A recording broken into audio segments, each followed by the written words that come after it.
नमस्कार, live cities देख रहे हैं आप और मैं हूं आपके साथ राजेश। बिहार विधानसभा चुनाव की सुगबुगाहट शुरू हो गई है। ऐसे में तबादलों का भी अब दौर चल पड़ा है। इसी कड़ी में जमुई में भी तबादले हो रहे हैं। पुराने एसपी डॉक्टर इनामुल हक मेंगनू का ट्रांसफ़र हो चुका है। उनकी जगह पर प्रमोद कुमार मंडल नए एसपी जमुई में ज्वाइन किए हैं। समस्याओं से घिरे इस जिले में समस्याएं तो अपार हैं। उग्रवाद प्रभावित रहा है यह जिला, अपराध प्रभावित भी है। इधर हाल के कुछ वर्षों से सांप्रदायिक तनाव भी यहाँ की एक बड़ी समस्या बनती जा रही है। कई और घटनाएं अपराध को लेकर चरम पर पहुँच चुका था कभी यह जिला। अभी भी कुछ सड़कें ऐसी है जहाँ पर शाम के बाद गुजरना मुश्किल हो जाता है। बालू का यहाँ पर अवैध कारोबार चरम पर होता है। शराब का कारोबार यहाँ पर चलता है, जिसके लिए अब ये चुनौती होगा नए एसपी के लिए। जो नए एसपी यहाँ पर आए हैं, इन सबको संभालना बड़ा चुनौती होगा। चुनाव भी नज़दीक है, चुनाव को संभालना भी एक बड़ी बात होती है।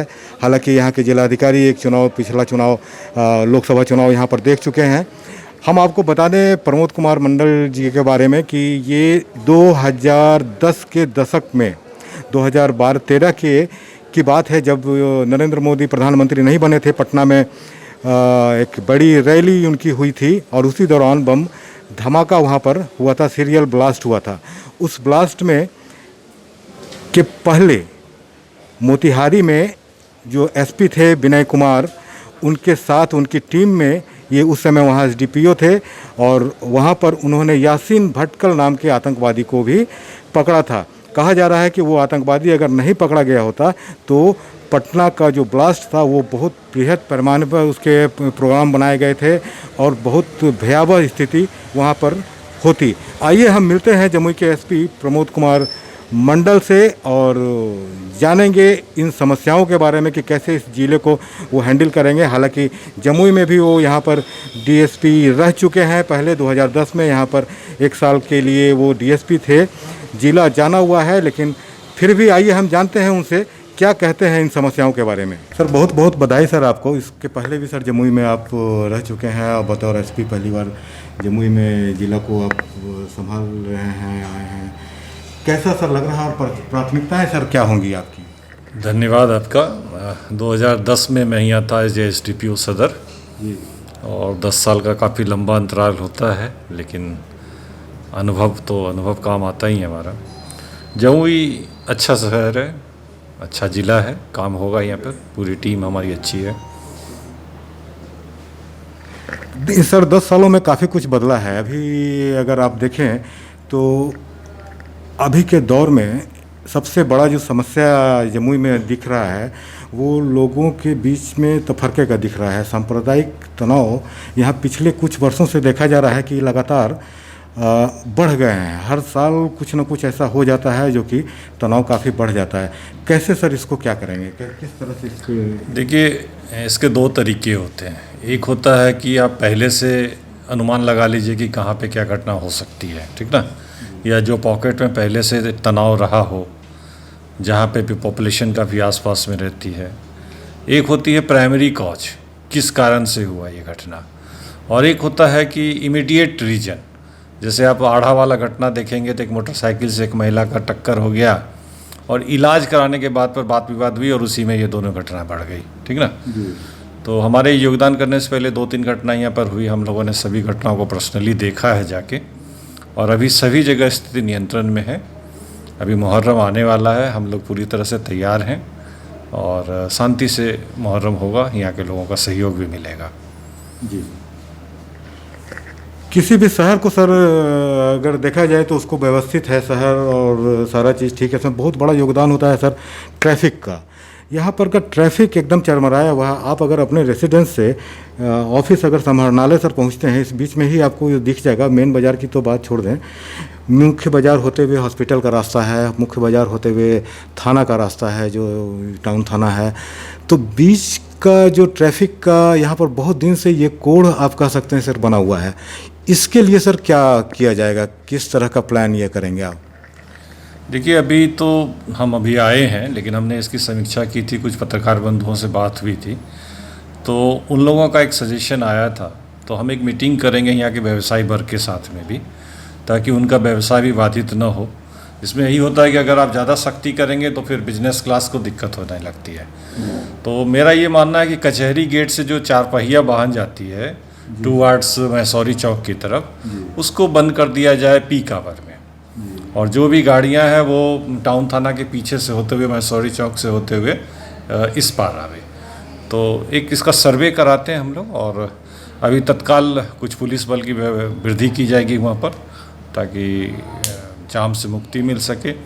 और ख़ासकर जो रोड पर रिक्शा, गाड़ी, मोटरसाइकिल दुकान के आगे लगा देते हैं, उससे भी एक जाम होता है।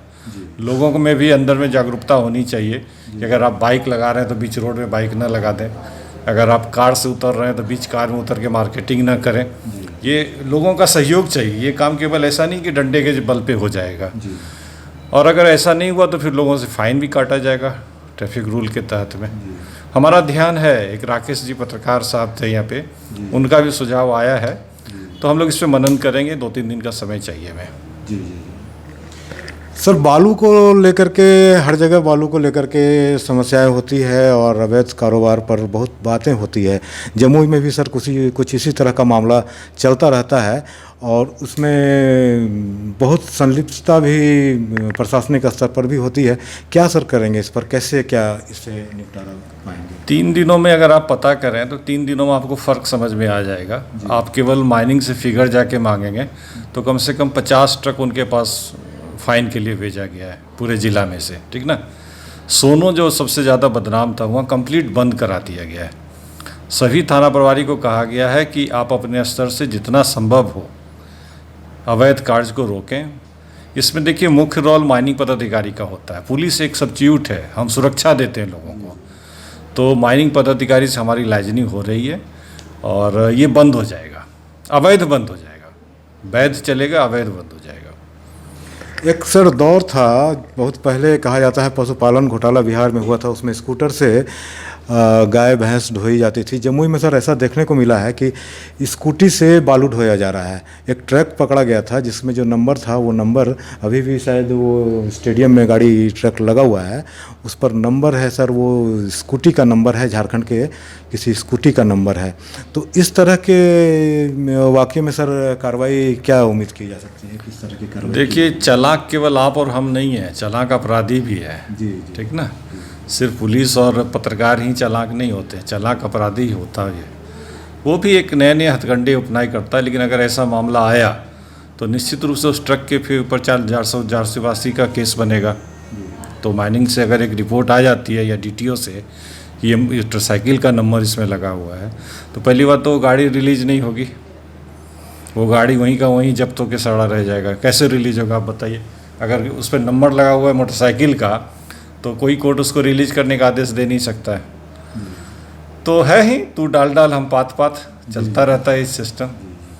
कार्रवाई तो करनी पड़ेगी हर समय बदलता रहता है।